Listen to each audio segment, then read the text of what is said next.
Welcome back to the podcast. Today we've got Greg Mohr, the franchise Maven, who really is going to help you find the perfect franchise. It is hard for people to get into business, and finding a great franchise is a key to it, right? Being able to find a franchise, a brand that will fit you, your lifestyle, your life goals, and in a way that will support you in minimizing the part of failure that most businesses come with. Finding the right franchise group helps you do that, and we've got Greg who's going to help us do that. Greg, welcome to the show. Anthony, I appreciate you having me today, sir. Finding a right franchise is a lot of people's dreams. Look, I work really, really hard. I've been sold this American dream that I can go to work, make some money, and working for somebody else has never been my big thing. I like to do it for myself, but the fear is I don't want to lose all my retirement money, right? I want to be able to do something that I can, find that next level of passion. It's mine, but I want to do it in a way that minimizes my risk. Tell me, how do I do that? Well, if you want to go into the world of franchising, Anthony, you want to minimize your risk at that, then what you want to look for in a franchise is one that has been around for a number of years, 5, 10, 20 years on that. There are about 5,000 franchises in the USA today. On average, they have 20 franchisees. Once they get up to 100 franchisees or more, they're in the top 5%. Only about 5% make it to 100 franchisees or more. So you want to look for one that's got 100 franchisees or more. Now, there's nothing wrong with the emerging brands. I put people into emerging brands. Just a little bit more of a risk there when they haven't reproduced it quite as many times as some of these other franchises have. It's always funny. I work with a lot of franchising groups, and I say the same thing. Look, that first 20 is literally a shot in the dark. I mean, they're excited, run by the entrepreneur, the original start, right? You get from 20 to 75. Now the organization changes. It goes from being driven by the original entrepreneur. Now it becomes a corporation, a franchising group, and now the systems are dramatically different. But making that leap is a big leap, right? I mean, 20 stores. As a franchise, as the owner, as the original entrepreneur, I can get to all of them. I know my franchisees. I know them intimately. Now I go from that to a much larger organization. And that first 75 stores really starts to define an organization, right? You start to get processes, all the right equipment, all the tools. Everything changes from that first group that really helps you get started, to that next group that really starts to develop the systems and processes that go in place that well define the program. And you can really see a big difference, a shift in the organization at 75. And if 75, past that 100 mark, now you really start to become a reproducible system that that people can really, now you've got a much more defined process, and the franchisees can change, because that first group are still kind of the entrepreneurs like the original founder is, right? They're helping create the actual franchise, and they know it, right? They're in that, they're living change hour by hour, day by day, and they're all coming to the plate going, well, that's a lot. We some of them know more than the franchisor does in that first group, right? It's very important to get, when we get that first group together, that you get a good group of people in there. So, there's some things to say about getting into an emerging franchise. Like you indicated, Anthony, you get to work with the people that actually created that business, and you can help define how that franchise is going to look years to come. So a lot of people that I work with do enjoy that sort of thing, where they want to be part of that system as well.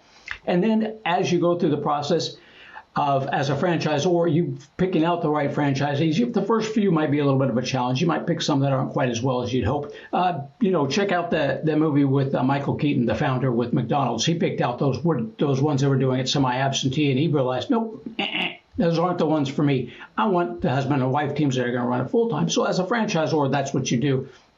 So those first 20 or so are really important, because they're going to be the ones that your future franchisees are going to call upon to do the validation as well, which every person that looks into a franchise should call as many franchisees as possible to validate it. So it's very important that those first 20 or so franchisees are the best pick that you can get.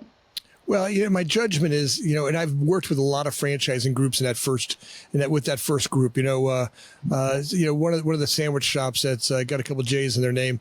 I was part of their first 25 builds, and they were, look, they would take anybody. At the time we first met them, they had 25 stores, less than 25 stores, and it wasn't about, there was no market planning, no market analysis. There was barely even systems in place. All he really knew was, hey, I want to keep this really simple.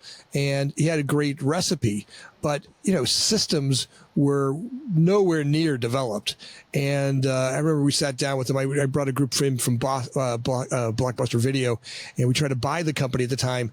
And although we didn't get the deal done, we got to work with him, and he really realized that he needed some systems, and it grew to be a really successful brand from there. And but that first group of projects were really shooting from the hip. I mean, pulling it together, negotiating leases on a dime.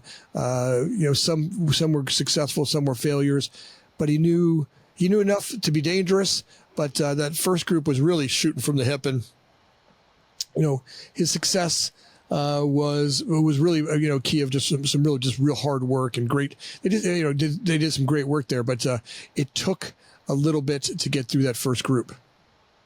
It will at sometimes. Yeah, it will. You might not pick out just the perfect ones, but you'll define your process as a franchisor, and then the franchisees will help you define, as you indicated, Anthony, the franchise of the future. Well, and those first franchisees for that group were literally anybody that would do it. There was no, hey, I could do it this way or that way. There was literally, if you want to be a franchisee, I'll do it. Let's go. Now, I go to work later on with a group that starts Panera Bread, and I really loved what they did. Right, they went to a much more sophisticated group. That group had come originally, the franchise.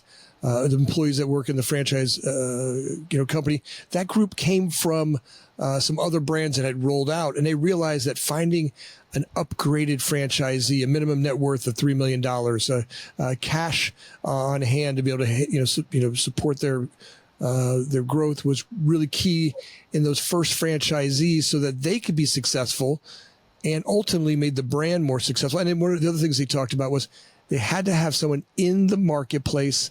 It couldn't be an absentee an operator. It had to be someone with 5+ years of real restaurant experience, and somebody that lived and breathed in that marketplace, right? So they did a good job of finding some really core franchisees. I think that's one of the reasons why that brand became so successful. Oh, absolutely, Anthony. And I have a team of people that turns businesses into franchises. Yeah. Excuse me. And when businesses come to me saying that they want to be a franchise, that's one of the things that I'll mention to them as you're going along. You have to figure out who is your ideal franchisee. So get that in your mindset, get that down on paper. Who are you looking for? So you're not just picking anybody that wants to invest in it. You really want to pick ones that really fit with your core values, and that you see are going to be a benefit to really get this thing off the ground. Yeah, no. When you're looking for that, when you're talking to that new franchisee, so I come to you, Greg. I need help. I'm ready for a business. Talk me through what am I going to go through?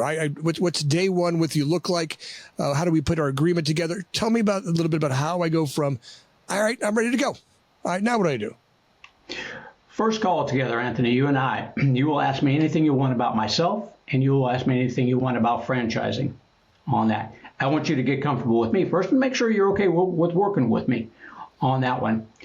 And I want to know, what it is that you're trying to get out of the franchise, to make certain that it's realistic, that what you're looking for and what you're looking to accomplish on that. So first one is you just get to know me, and you ask me questions, all the questions you had about franchising. I will then send you out a questionnaire.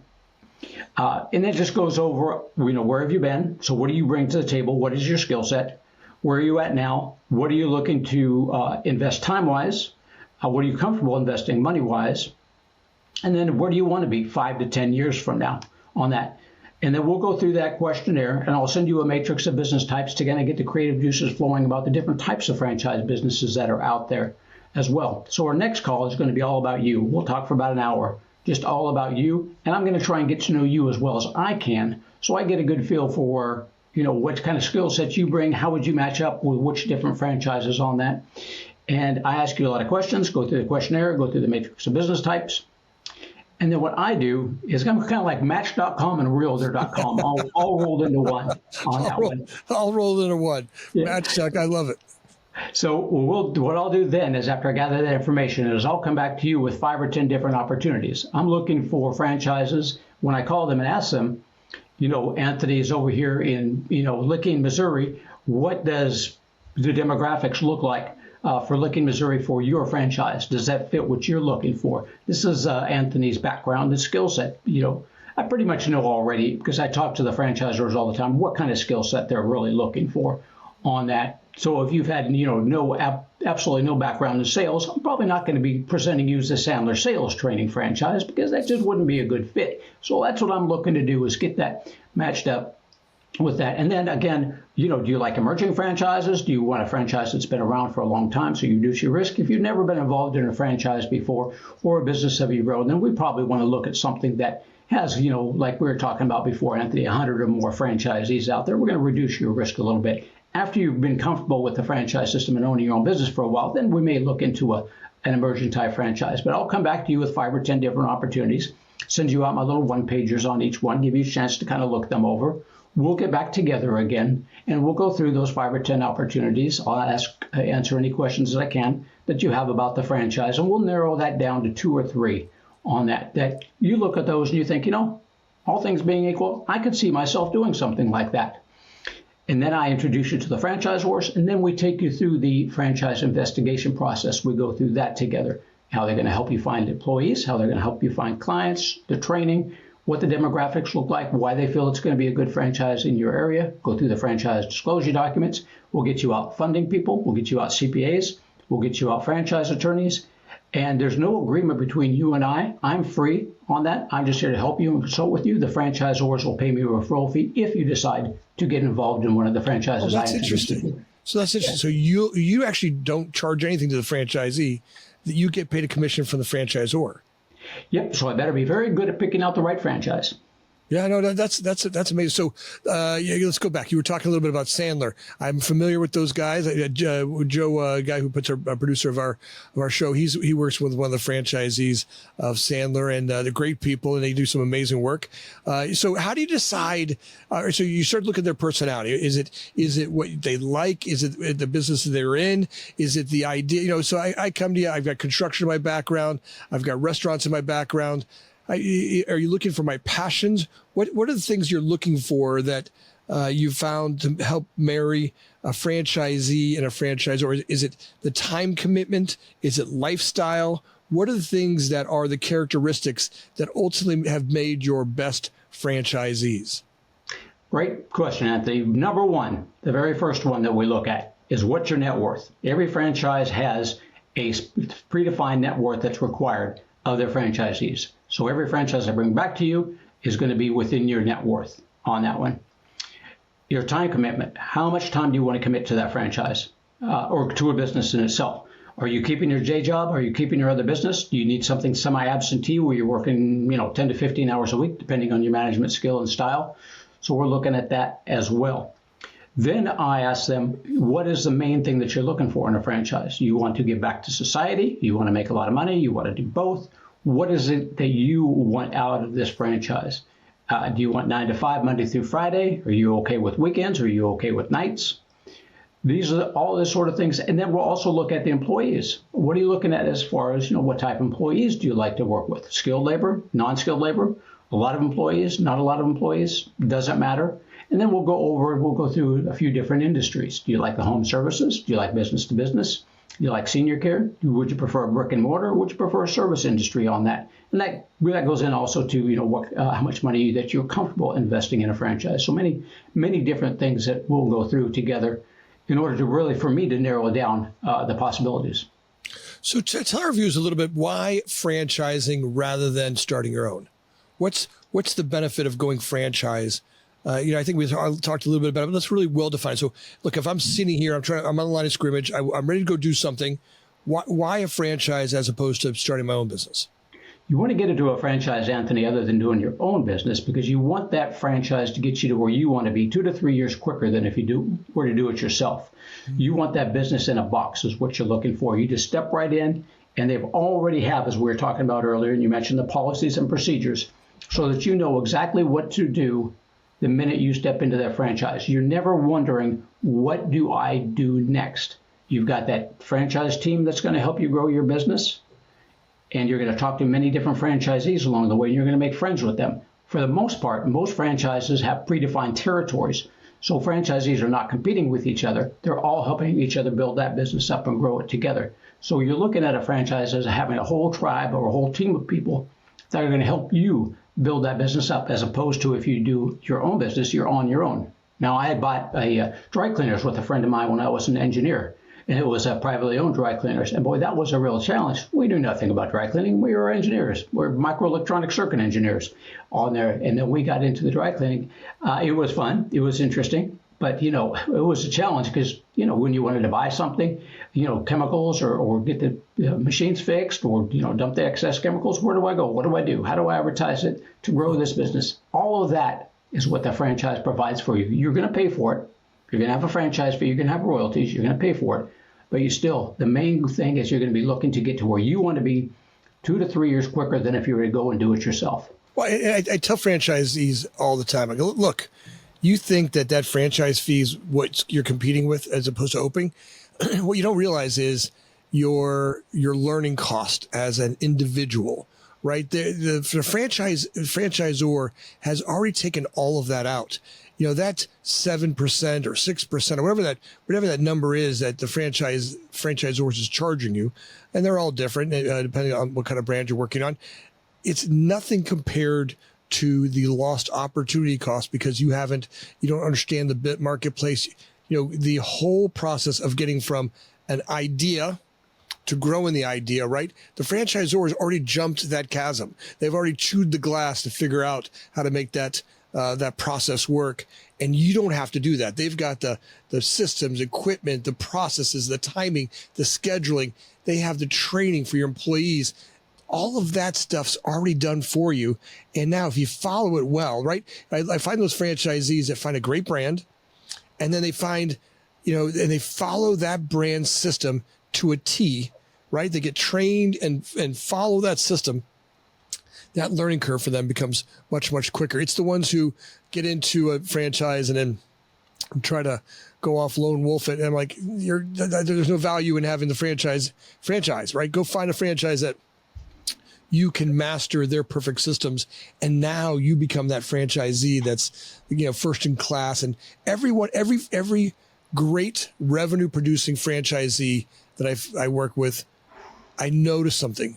They're best in class at following the systems, processes, and procedures that the brand offers, and they master them. They become best in class at operations. Their stores are the cleanest. Their stores operate at the top of level every time, and they make the most revenue. It's kind of not surprising, right? Oh, exactly right. I mean, you want to go in and you want to, as you said, follow their system. I've had people that went in there, and the franchise orders, some of them are very open to you trying new things that they haven't tried before. And I've had people do that, and it just hasn't quite worked out as well as they'd hoped when they try and go out and do it themselves. So what I tell everybody is that as we're going through this, that when you get involved in that system, franchisor is going to tell you the same thing. Follow their procedures and systems for the first couple of years. Then if you want to start trying new things, get with a franchisor, get with some other franchisees, talk about it as far as the things you want to do. But you got to follow those systems and really get good at exactly what that franchisor has already done, already made those mistakes, so they know exactly what you need to do. Follow that first, get familiar with that, be the best, and then start thinking of new things if you want to. So all the franchise that you put together, think back, what are some of the success stories? Tell me walk me down that path. Tell me some of the success stories of the franchisees that you put out there and kind of what kind of businesses and why were they successful? I had one couple that was very interesting, Ben and Trish. Ben was looking for something to do semi-absentee, keep his day job. Trish ran the rental properties. They were real estate investors, and she was busy with the kids and the real estate business on that. So she had a lot of good questions, but she was kind of in the background. It was mostly just me and Ben as they were going through the process. And Ben wanted to get into an electrical services franchise system. He said, that was good. I like that one. And at the very end of the whole process as they're going through it, they're going to do a semi-absentee. But Trish stood up at the very end and said, we're not going to run that semi-absentee. I can do that. And she did. She ran it, she took off, and they made rookie, or she made, basically it was hers, made rookie of the year the first year when she was doing it. Nice. On that. So I was like, Trish, where have you been? I mean, you're right there in the background, and all of a sudden you're going to run the place. She goes, well, I've learned enough about it as we were going through and talking to the franchisors and the other franchisees. I realized that, pretty simple. Nothing, you just, same thing as compared to running the real estate properties. So that was good.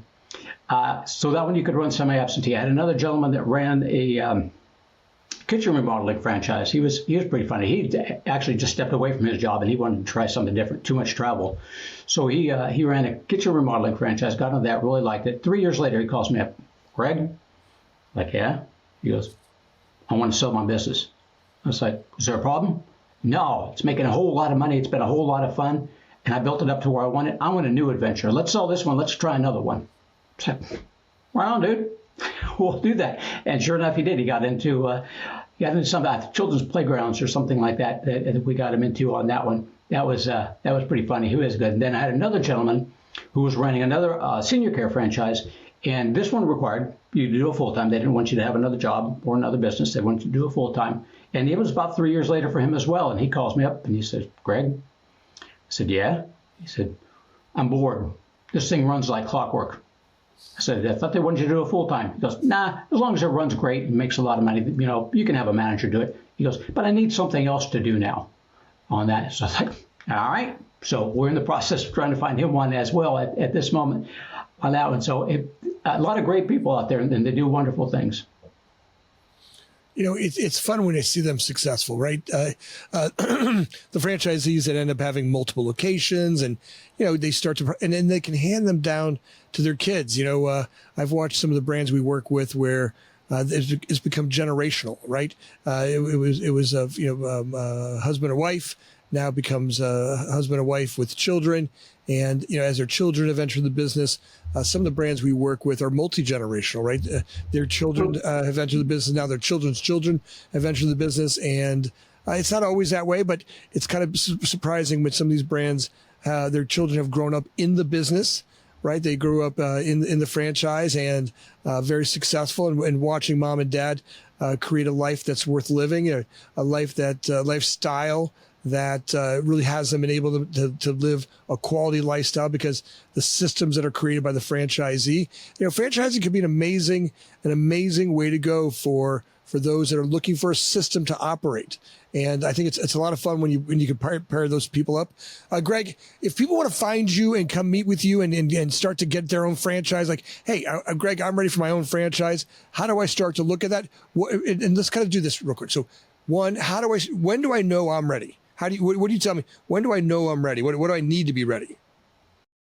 When you're looking down the road at your life and you're seeing that you're not going to be where you want to be in the time frame you thought you would when you first got started in life.